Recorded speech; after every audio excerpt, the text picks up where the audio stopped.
and as such, he should not be extradited. The learned chief magistrate was with us on the wire fraud argument submissions, but not with us on the double jeopardy submissions.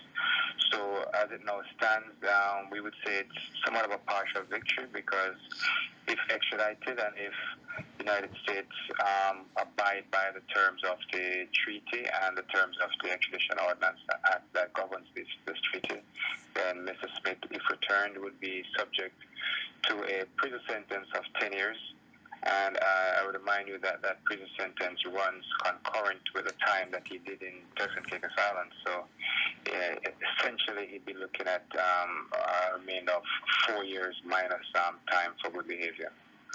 Just take us back a little bit before we come back to the specific charges. The specific matters that were raised yesterday, and the one that the judge agreed with you on, and the one that he didn't.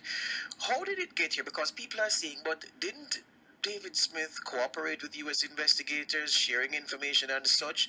Wasn't there an agreement that would probably not have seen him in this position back when he sat with them to hammer out the plea? Well, it's partially true, partially not. David, at the time when he went to the United States, was pursuant to a plea agreement that basically he agreed to go and to waive extradition, essentially, if you understand the background, as a witness. The Middle District of Florida, of the United States Office of the Ministry of Florida, was at that time investigating an entire family known as the Martinez brothers and an entity known as iTrade. Yes. Mr. Smith was thought to be by the United States government a critical witness in that investigation. We, at the time when they approached us, had valid grounds to oppose the extradition and to oppose even the charges. But the United States government saw fit to charge not only Mr. Smith but his wife. And as a result, my client thought best to let's waive extradition so we can get his charge away from my wife. Let me go, let me cooperate. And in return, the United States government promised that if you cooperate and if you provide a quote-unquote substantial assistance, we will make an application to the court to have your sentence reduced. So in our mind and in the mind of others, an objective person, he cooperated fully. He provided the information that he needed. He testified in the grand jury, speaking an indictment against the Martinez family. I'm not sure if an indictment was returned, but I know that the prosecution, the United States government, decided not to proceed against Mr. Martinez, and as a result, not to make the application for a sentence reduction to Mr. Smith. Their basis was that he had not provided substantial assistance, but we beg to differ on that. As a result of that, he was returned to Turks and Caicos after that to serve his sentence. And we were motivated by the fact that in our mind, the United States government didn't hold up their end of their bargain. There was nothing more Mr. Smith could have done. They let us believe that if he did what they asked him to do, they would make the application. It's an application that can only be made by the prosecution. It's not an application that Mr. Smith can make on the United States law. And as such, we decided to challenge the validity of the plea agreement, and as well as the extradition and the double jeopardy arguments that we had initially waived. Mm-hmm. Now, the Crown in TCI agreed with us that the plea agreement was not binding on the magistrate's court in relation to ruling on a fresh extradition application. Yes. So we overcome that hurdle and we made our argument.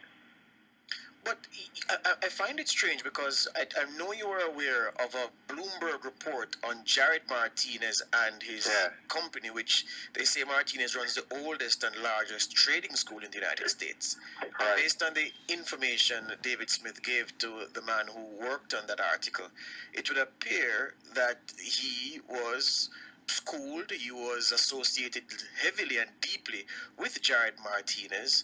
So how does he view the fact that he is still facing these troubles and Jared Martinez hasn't even a charge leveled against him and his family? Yeah, that's the injustice that we see. It's a question that baffles us, and it's a question that only the United States Attorney's Office for the Middle District of Florida can answer. I have never gotten an answer for that as why it was not indicted. I don't think it's my purview to even request an answer. My sole quest was to say to them, listen, whether or not you decide to charge Martinez or not, we have provided you with substantial assistance, and you should make the application for sentence reduction.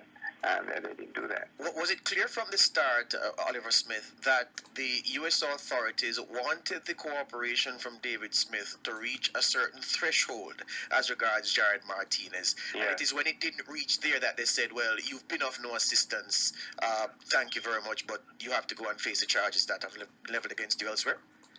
Well, I wouldn't say that it did not reach there. I think it did. It baffles me as to why the Martinezes were not charged. It not only baffles me, it baffles any objective person who was familiar with the extent of the evidence that they had against Martinez. It baffles even, I may dare say, some of the federal agents who were involved in the investigation of Mr. Martinez, because they have, I'm not misquoting, they have said so, hinted at that, at least if you read the Bloomberg article. Yes. As well. So it's not a situation where the evidence was not there. I haven't seen the entirety of the evidence. I can only speak to what Mr. Smith provided, and in my view, what Mr. Smith provided was sufficient. But this United States government, they have a total discretion as to who they decide to charge and who they decide not to charge. And we can't fault them for that. It's up to them. They run their office. What we say and what we maintain is that he did provide sufficient information for them to make the application.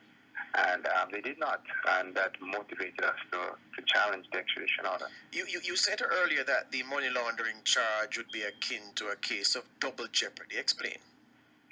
Yeah, well, because and it was recognized by we say it was recognized by the Ministry of Fraud as well, because it essentially was prosecuted in the United States for the same scheme for which he was prosecuted in Turks and Caicos Island.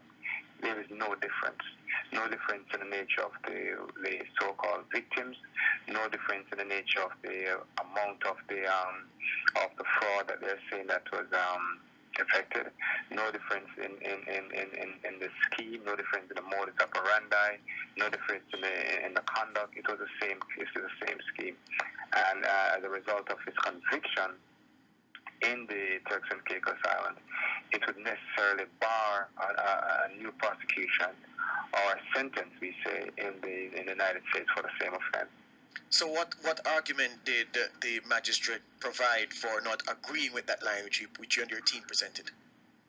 Well, the magistrate is view, and it is right to make that view, and we're not criticizing the decision of the magistrate.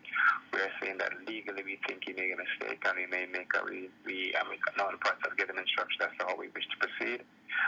Your initial report was not exactly correct as to what way we're going to go. We have not decided what way we're going to go as yet, but it's a possibility that we may challenge it by a habeas corpus. But back to your question, the magistrate is of the view that there were two separate offenses, and double jeopardy does not attach based on the fact that there are two separate offenses. I believe that on that reasoning, he may have erred, and we will take instructions as to if and how we should challenge that. All right. Well, hear you on that. You say you haven't received new instructions as to how to proceed just yet. Yeah, because there are ways that we could deal with it. If the United States is agreeable, to honor, as they're supposed to do, honor the ruling of the magistrate and recognize what the treaty requires, and to keep fostering good international relationships between Turks and Caicos Islands and the United States, and moreover the United Kingdom and the United States, they would say to us, well, when he comes back, we will make sure that the judgment is amended and he's sentenced to only 10 years concurrent. If we get that undertaken, and if that is effected, then this is another option that we may explore. How is David Smith doing, Oliver? Well, I would say somewhat satisfied that at least we have secured what he believes to be a partial victory.